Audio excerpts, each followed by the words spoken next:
Assalamualaikum warahmatullahi wabarakatuh. Selamat datang kembali mahasiswa yang berbahagia. Bertemu lagi dengan saya Novia Budiarti sebagai tutor online Anda semua dalam pembelajaran mikro.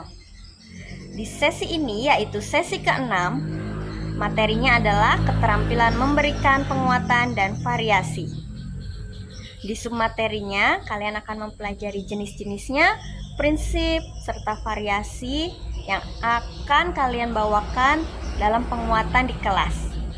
Capaian yang diharapkan adalah mahasiswa mampu meningkatkan motivasi belajar melalui penguatan dan variasi pembelajaran.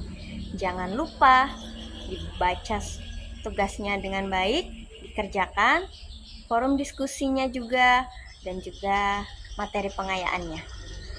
Selamat belajar, tetap semangat, dan wassalamualaikum warahmatullahi wabarakatuh.